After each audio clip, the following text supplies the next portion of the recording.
Welcome to the upstreamlife.com. I'm your founder and editor, Vishal Krishna. As usual, I bring you some wonderful startups. I love startups. I love AI. I love AI that can drive software to think for itself, right? So Sensfix, founded by Balaji, is an AI-driven software company that connects IoT, digital twins, and AR, VR-based mobility solutions, right? They are secure and collaborative. The aim of AI is to collaborate and perform efficiently. And Balaji knows something about that because he's been in the industry for 20 years. He's been around the world. He's a multicultural man. We'll talk about that. Balaji, welcome to the upstreamlife.com. How are you? Hi, Vishal. Thank you. I'm doing good. So great to be here. Great to meet somebody who has roots in Namma Karnataka, right? Kunigal, Mandya, and then goes to Kanpur, IIT Kanpur, then goes to Germany, then goes, travels across the world, Korea as well, America as well. Now you're based in the Bay Area. Tell us a little bit about yourself, and then we'll go into what is Sensefix all about. Yeah, as you already introduced, I'm a Kannadiga. So I left India after my studies from IIT Kanpur. And yeah, I speak Kannada still very well. I speak Hindi very well too. And I am enjoying building a global company from day one. So yes, there has been a lot of, especially in India now, we are not short of unicorns or success stories. But I think being an Indian, taking whatever we learn, most of the CEOs leading Silicon Valley top companies today are Indians because they are known for uh, coming through the Indian way of upbringing and then being a stable head with cool thinking and forward futuristic thinking. So these are some of the great Indian skills we all actually possess, which being in India we may not actually realize, but when we go across the world and have interact with teams, then it comes out. So I'm very much enjoying this journey where I'm trying to put whatever Indian strengths I have, mix it with whatever experiences I made in Germany and now in the US, and then build a product, a global product, which should change our way of life, especially how we maintain our facilities, buildings, our homes. So SenseFix, as the name says, to sense and fix. Yeah, it used to be a futuristic idea until we started, let's say 2 years ago. So we as a company have been existing since the year 2018. That's when we started in the US as a company. But during the COVID, so we were not doing pretty well because our focus was facility management, and during COVID, facilities were affected. We were all under lockdown. So 2021 we started growing, and right now we have built our world-class platform, which we say is a do-it-yourself digital maintenance platform. So we use artificial intelligence to allow surroundings to be digitized in a quick way. So there is a light flickering, or there is a motor making noise, or there is a dishwasher not working properly. How AI can be used to digitize them and let the software find the nearest technician by itself. That means we should be freed of this burden of having to watch, monitor, and maintain all the devices surrounding us. So that's the philosophy behind SenseFix. We make devices surrounding us find or speak directly to service by themselves. So that's what we are building. And again, building a startup That's a great is pitch. is That's a never great pitch. said and done until we are doing pretty substantially good. Yeah. You are doing well. I mean, you've already had grants up to 3.2 million. I mean, from many, from accelerators, public grants. You're a scientist, so I believe you would definitely know this industry. Quickly for our audience here who are so used to AI as a narrative, tell them what your automation platform does, because I think your AI scans maintenance and troubleshooting documents. You enable, your devices to self-schedule, self-ticket, and manage and repair, right? And the maintenance is automatic, right? What is essential here is the transparency to all your stakeholders, and I love the word stakeholders, and therefore resulting in cost saving, right? Right?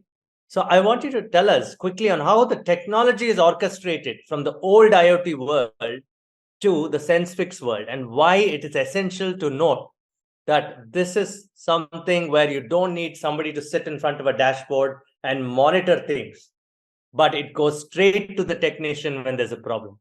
You worked in automotive also, so you can tell how a plant works. Oil and gas, if you want, take a pick and let us know why your AI is foremost today.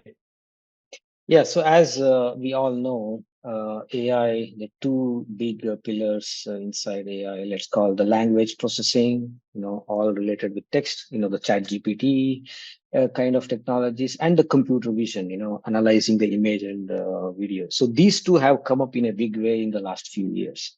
So for the first time now, technology is enabled where a software can try to get all possible data, how we have been reporting our issues at home, or as I said, light is flickering, or there is no oil left in a motor in a factory. So how we have been reporting all the data can be now analyzed by AI from the text as well as from the vision side, and software which is like superhuman, right? So you may have heard of artificial general intelligence. So we are building an kind of you can think of an artificial general intelligence here to just look at how we complain about devices surrounding us, and like a superhuman think and make decisions and find the right technician who is nearest at that point, who has the right skill set, who in his car has the right tool, right equipment, right consumable, and schedule him to come and repair or maintain that thing. So why there are maintenance issues, why you as a customer are not happy with some of the maintenance you get for your whatever device at home or in your factory or office, because there is a maintenance team of humans listening to your complaint, and they are busy and bombarded and they are stressed. And if somebody is attending to your maintenance issue with a bad mood, you will not get good service. So let's now the time has come that the technology, the AI, given its maturity, that can handle without any emotions, neutral, and it can process all information. And so this is how we bring the artificial intelligence to digitize all forms of how we will report maintenance issues. Say, we apply OCR to scan the papers, the troubleshooting manuals, some meters, etc., the LCD screens which show some values like temperature, etc. So we analyze the camera feed to look at any fire, smoke, etc., or people's behavior. So we pack all the computer vision and NLP technologies to digitize the data. So you will not go on reporting those things, because the vision, the camera, the image, and the text that is already available is fed to our AI that analyzes, classifies the complaints into janitorial, electrical, IT, infrastructure, and sends messages to those technicians and tells them, hey, this has, again, there is the IoT connection. So there have been plenty of IoT sensors already installed. They are producing the data. We harness the data and convert it into meaningful service action. So we know what has already gone wrong, somebody has predicted, and then we contact those service technicians and tell them this has gone wrong. Of course, our algorithms will find a technician who is nearest, who has all those skill set, etc., and then book him, and he comes. So for you as a user, when we come to your homes in a few years, it will look like you bought a refrigerator from I don't know, Metro or any other supermarket, and it comes with Sensfix app, and then the refrigerator will tell you, hey, I am developing some issue And I have found Kumar, who lives 2.5 kilometers away. He's a 5-star rated, and he has all the things. And he comes on next Tuesday at 2 p.m. Do you want me to get repaired? You just have to click OK, and then the refrigerator will get repaired by itself. You're reading my mind, Balaji. You're reading my mind because, refrigerators especially, they create problems. And I always struggle to find the right, person who can fix the refrigerator. And if something can do that and it's as intelligent, it's very democratized. Are you saying that you want to enter the B2C world? Really? Would I be So buying a Sensfix off your website? So the enterprise softwares always go through, they begin as a B2B, and then if the idea, if the idea really changes mass lives, it has a potential, then it comes B2C. Like Uber also started as a limousine service Yes, for a very niche B2B, and then now it correct. is, find taxi for all. So we are, Yeah. I think, as an enterprise software going to the same route. Right now we are B2B, Okay. but B2C component, we are just began to service some gated communities, commercial, residential apartment complex buildings. Okay. That's where we are. But we expect in about 2 to 3 years, when we have a good B2B traction created, also enter B2C. What would be interesting is refrigerator, you could still be B2B. Your solution can sit in a refrigerator owned by a OEM, and it could service, and they could then build a customer service around SenseFix, right? That's the beauty of it. You can still white label it to a B2C through a B2B, correct? Yeah. So yeah, That's a exactly. possibility too.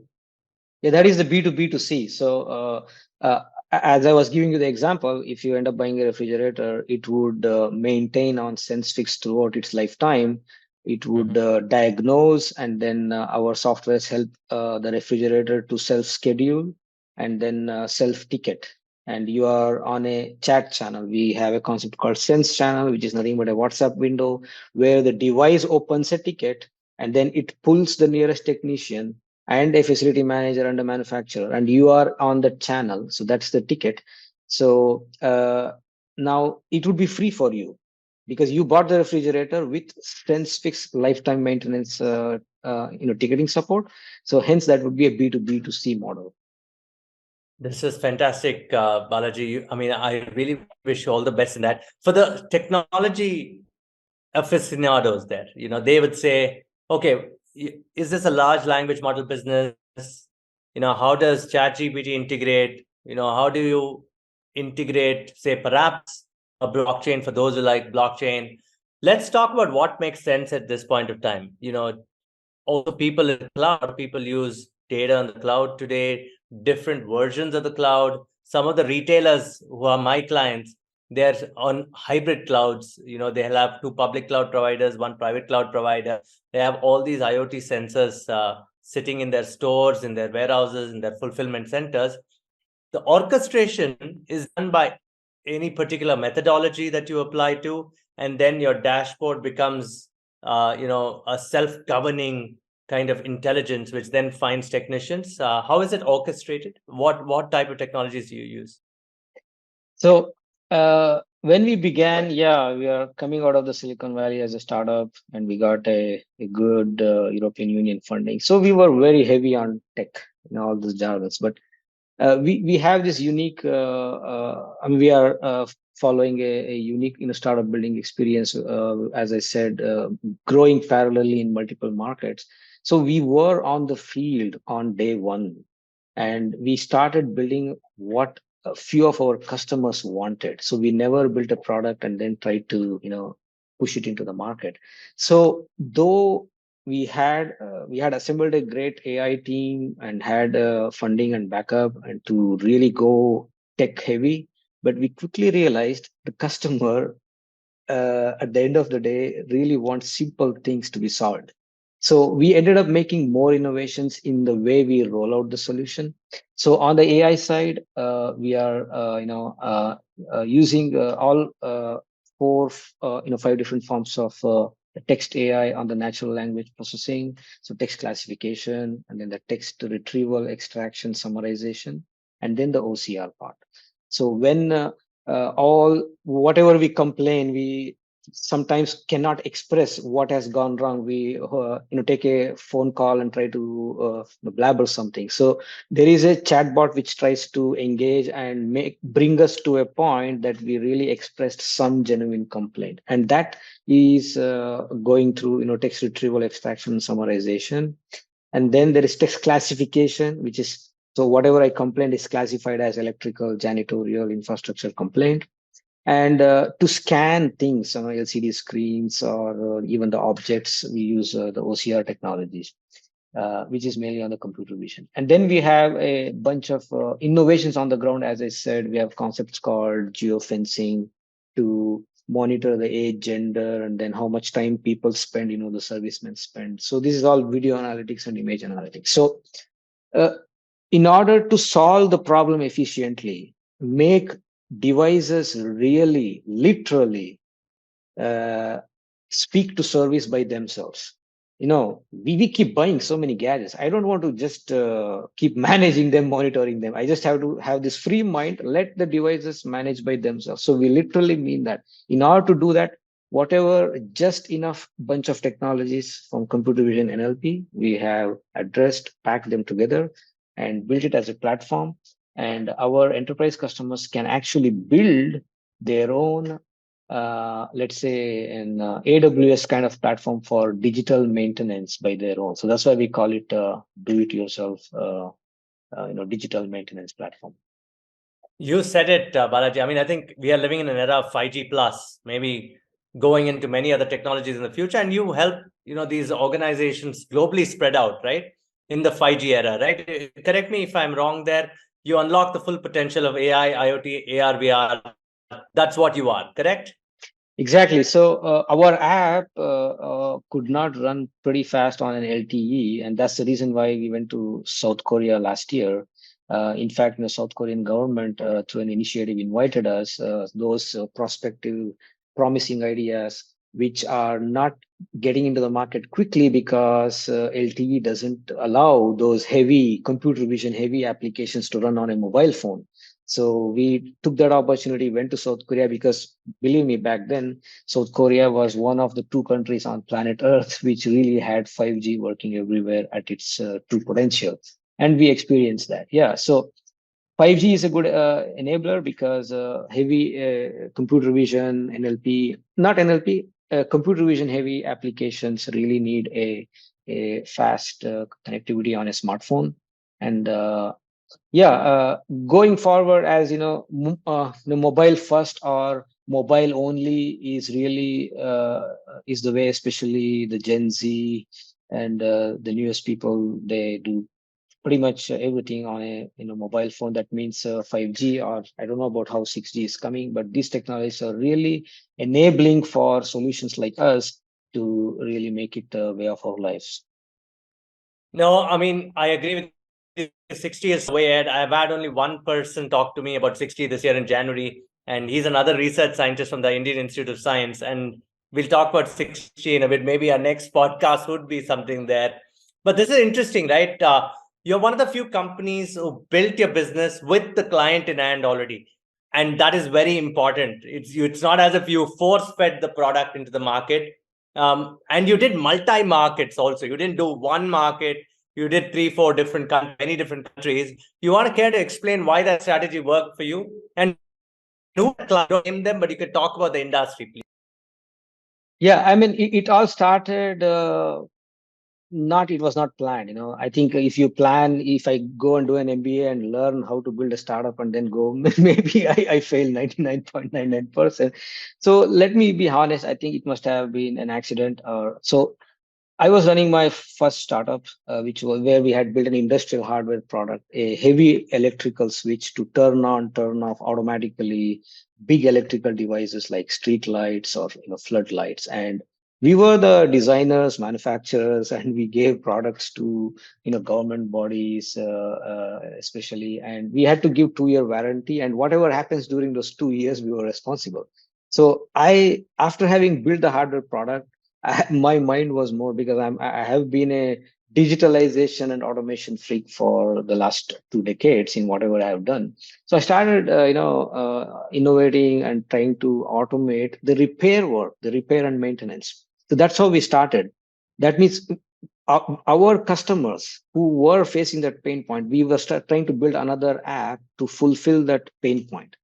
And then quickly we realized, okay, it was into the street lights and heavy electrical segment. We realized this way of building an app to automate repair and maintenance is for everything, not just street lights or one particular kind of electrical devices.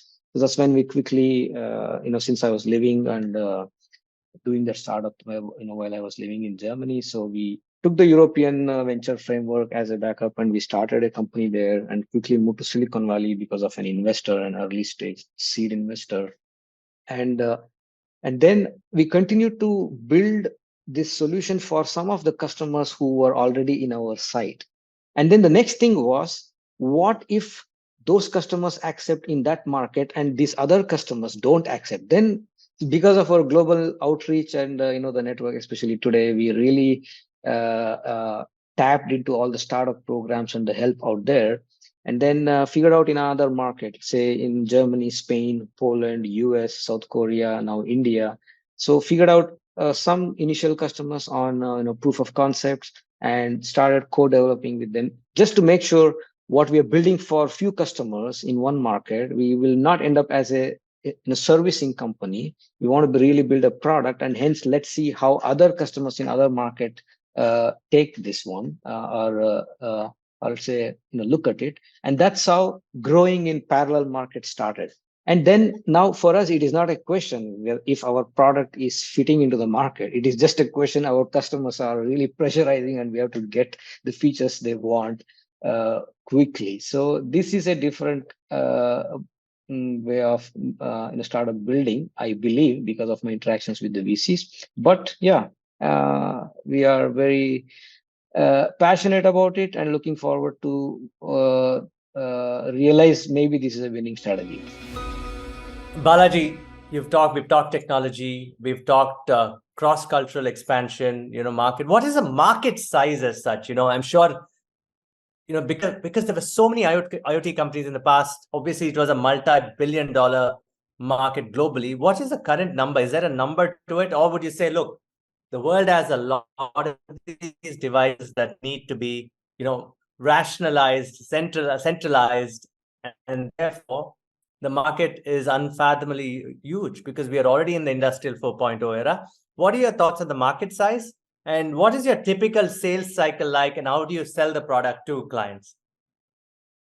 Yeah, so we are bringing a new category into the market. So the market size is for a new market that is being created. You can call it AI-enabled maintenance, which is with our initial studies, which every startup founders do during early days to create the pitch deck.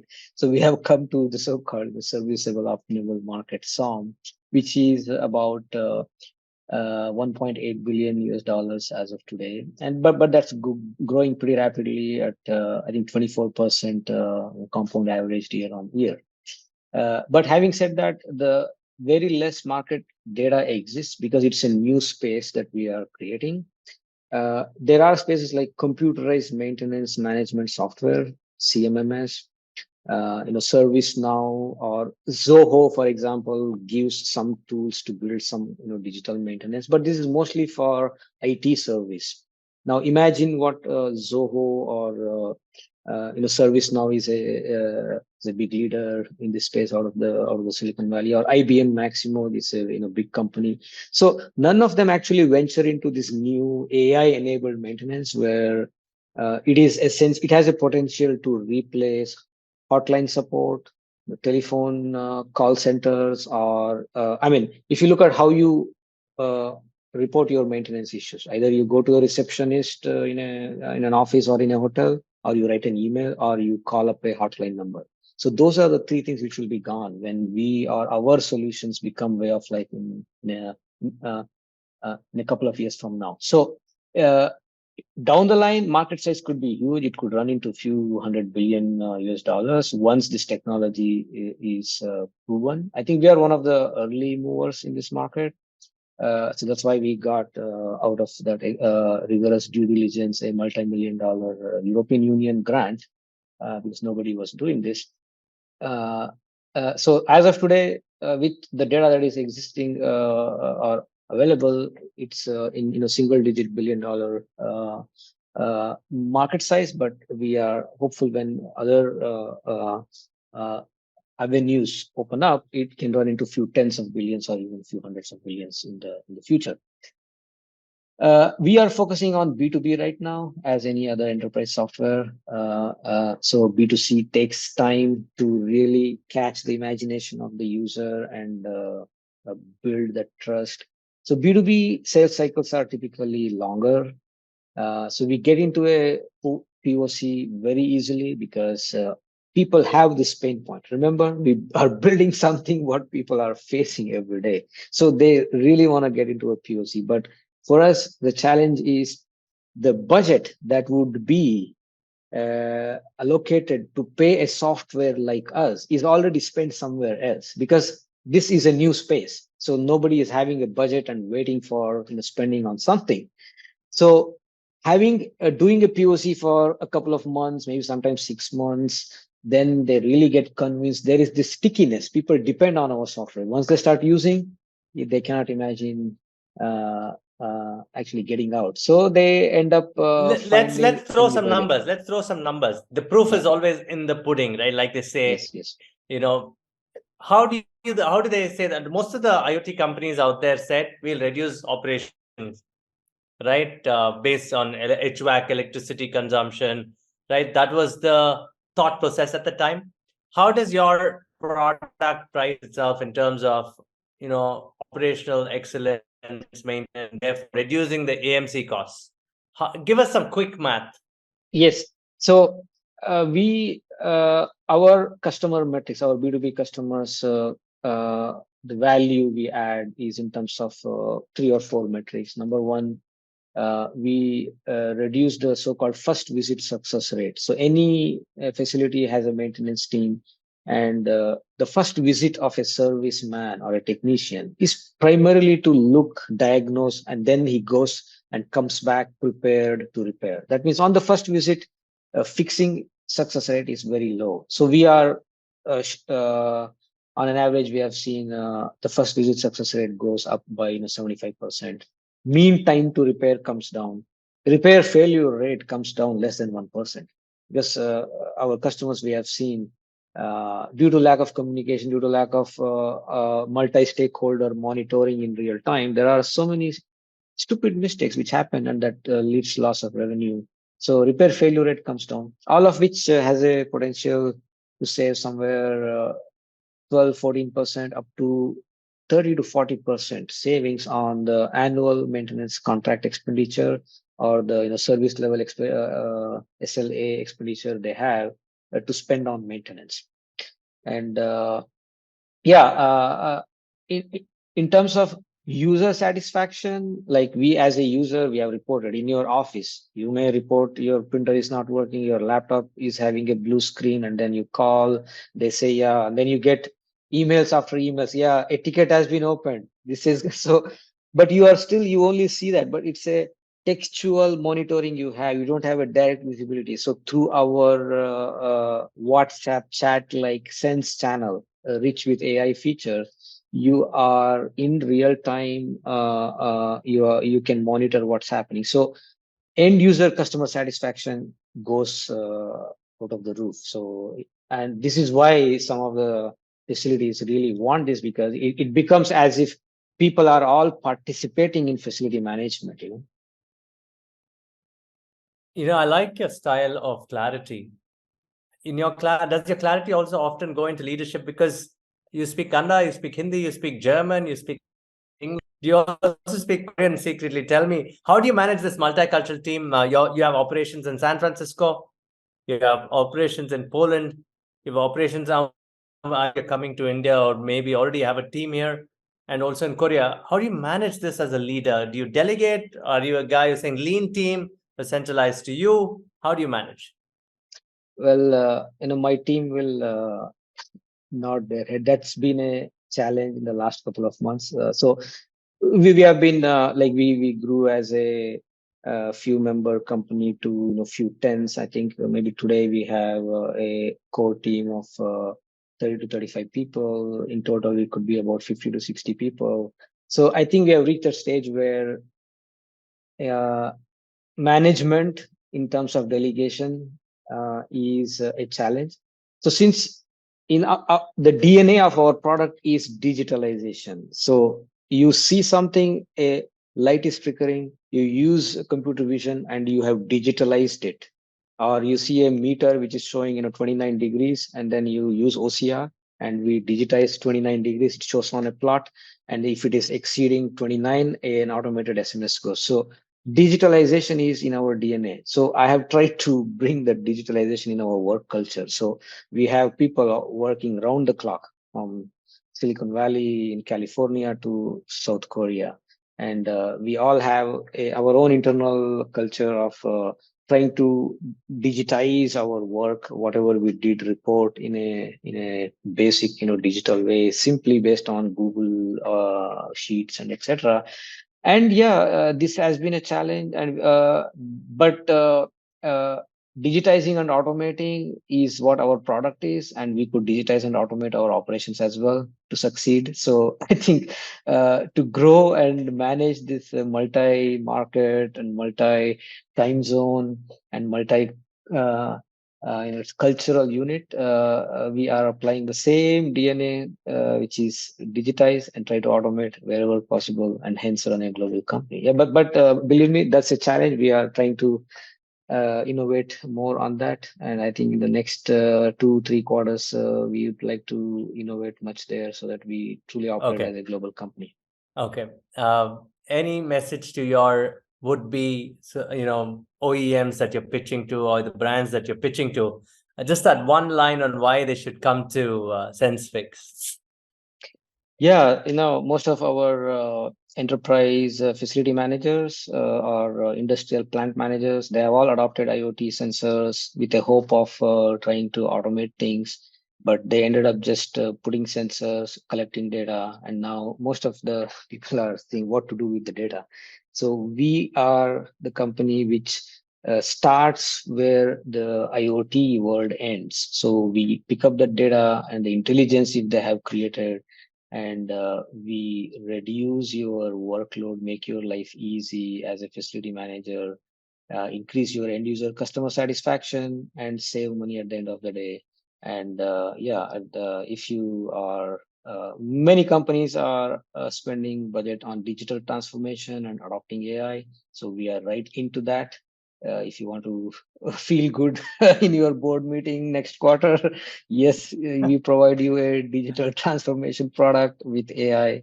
So yes, welcome. Come, visit our website, book a slot for a demo. We quickly roll out a sandboxing environment for you in few minutes to few hours. So put your hands on our product and let's take it forward. Great. So the CEO is watching out there. It's a CEO call because it's cost savings. And like you said, it's board meetings. So you do sell to CEOs and CFOs, right? And CTO, of course. These are the three main people.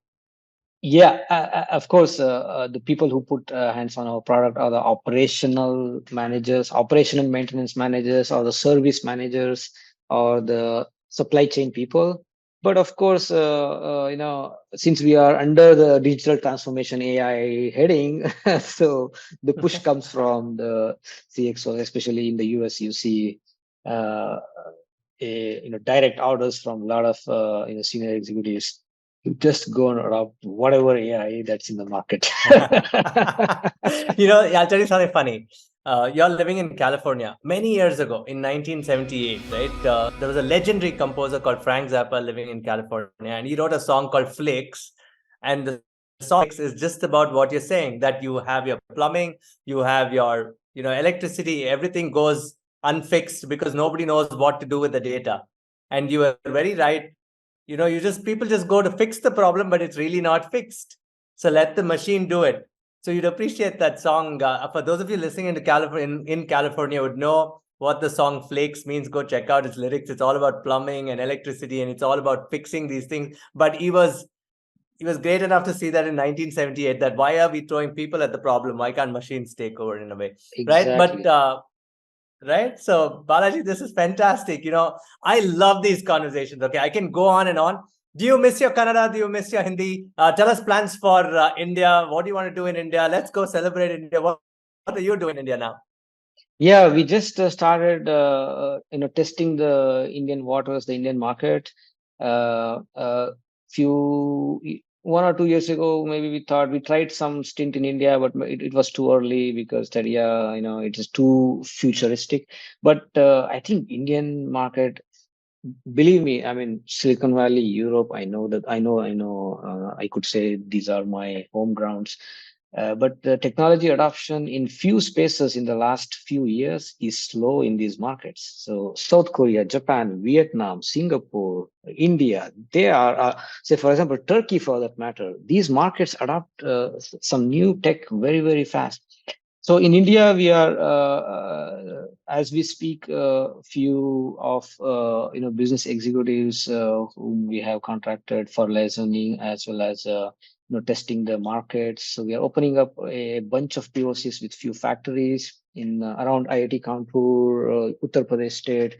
We are in the process of finalizing an MOU with IIT Kanpur University itself to actually Indianize our AI, because we don't believe the AI that we have built for the Western world would work in the Indian context, because this is the mistake which many product, tech geek CEOs do. That because we are building product for the customers, we know our AI tech will not work in the Indian context. So this partnership with IIT Kanpur is very crucial, where we are Indianizing the AI for Indian factories. And then we have a bunch of proof of concepts coming up with hotels, restaurants, even pubs, small factories, then university campuses, because every facility has a maintenance team. There are devices, and we are bringing this new way of maintaining devices. And yeah, keeping fingers crossed for how we will move in the Indian market. You're a research scientist. Do you miss being a scientist now that you're a businessman? Do you miss filing patents? Do you miss all those research white papers that you have to write? Well, it's as if in this, let's say, in this Vidgyar rainbow colors, if somebody travels all the way from violet to Yeah. red, so The, this is what the entire spectrum. The entire so spectrum. this is what I've done, and I don't think I miss, because I'm enjoying, this phase of the journey. I mean, as a researcher, yeah, that's not entrepreneurship. And also, I don't miss Kannada or Hindi, because in our team we have members, Indians from India, Indians from US, and I happen to use almost 4 languages every day: Kannada, So that Hindi. makes you a polyglot. You're a polyglot because you're. So, a little bit about your parents. Your father is a teacher. Your mother's a doctor. Are you as much inspired by them? And you want to go do great things because that was the foundation that took you where you are? Yeah, exactly. So growing up, grew up in a middle class. I don't know, whatever you call. Maybe now they call upper middle class. I don't know what we were. Maybe lower middle class family in. Believe me, in India those days, I think all of us. I mean, growing up in the 80s, how hard it was in India Yeah. and the early 90s. We were all used to power cuts. We were not entitled at all. Now you Correct. can say upper middle Correct. class for sure, because many of Correct. them Yeah. have gone there. But Yeah. yeah, you were right. I mean, so that was your mooring, right? That was your foundation, correct? Exactly. So grew up, and yeah. So my parents were both, working, and I think, during those days, if you remember, I don't know. I think you could be in the same age group as I am. There was this kind of talk, like devaluation of engineering and medicine. Everybody wants to be an engineer or doctor, and Yeah. I believe me, remember. I mean, yeah. so believe me, what happened, I think, is actually uh, yielding rich dividends to India, especially I think Karnataka, Tamil Nadu, Andhra Pradesh, the South Indian states really picked up that wave of creating engineers and doctors. And most of them happen to have performed well in the global scene, and they're coming back to India to do You entrepreneurship. Yeah. you couldn't have said it better. Why? Because yes, there was a devaluation of saying, why are we doing these? In actual fact, the setting up these engineering colleges, these medical colleges, has given the world not just wealth, but a bunch of people who are professional and they can do great things, right? I Exactly. think it was very Exactly. I mean, important. so you may argue that, that there could have been a little bit of devaluation of engineering and medicinal education, but it's all about opportunity. It's not about we didn't want to produce scientists. Okay, we really produced hell lot of engineers, but they all went to different corners of the world or different echelons of Indian society, and now they are performing. Because you asked the question, my parents. I think my parents were in that generation who got sold to that craze. Let me make my children either doctors or engineers, and we are the product of that generation. Yeah. Balaji, how do you unwind? I mean, obviously, as a scientist, you must be focused, razor sharp in your not just your company, in the work that you build, in the technology that you build. How do you unwind? What does unwinding mean to a person such as you? Because the world over today suffers from a lot of mental health crisis. You're all in the rat race, especially in the startup world, raising money, valuation. Well, all that's great, but how do you personally see these things? Take a back seat and say, let me have clarity like I did when I was a child, build towards something. How tough is it for an individual or a younger person to have that kind of clarity? Because I'm sure the assault that young people face today in terms of information barrage is having a toll on their mental attitudes. Yeah, I think that's a great question you asked. So towards the end, I think I would honestly say I've been fortunate to have gone through an education system in this JNV, the Jawahar Navodaya Vidyalaya, where it was a boarding cum lodging school. Where I think you may remember there is this concept of uh, the Sainik school, where Yeah, essentially, they still are exactly, there. They're still around. yeah, Yeah. exactly. So where children are grilled in a grueling soldier-like upbringing. So I could Yeah. say in that school we went through a little bit of that, which basically grounded in me and in all my batchmates also. Most of us are excelling in different careers. It has uh, grounded in us some basic soldier-like discipline. Yeah. So which means Yeah. sleep, no matter what, so many minimum hours of sleep, and good quality, healthy food, and some healthy habits. So I think it has helped me a lot. I don't do any extra things like yoga or etc. But yeah, I think maybe also I may have not reached that level of burnout. Just maybe started kissing that kind of burnout right now, but I better be ready for not burning out, because it's not just spoiling my health, but also uh, spoiling a great idea and also affecting lives of all our employees. No, that's great. Sainik, for those of you who didn't know, in the US, other parts of that, Sainik means soldier. There are a lot of these Sainik schools in India. Of course, these are uh, schools of discipline. And of course, please don't take it otherwise. Discipline in the right way, which means waking up early, making your bed, eating healthy food, exercising. That's what he meant, right? And that's what Correct. we all need. That's what we all need. Simplify Yeah. your life, focus on what you have to do.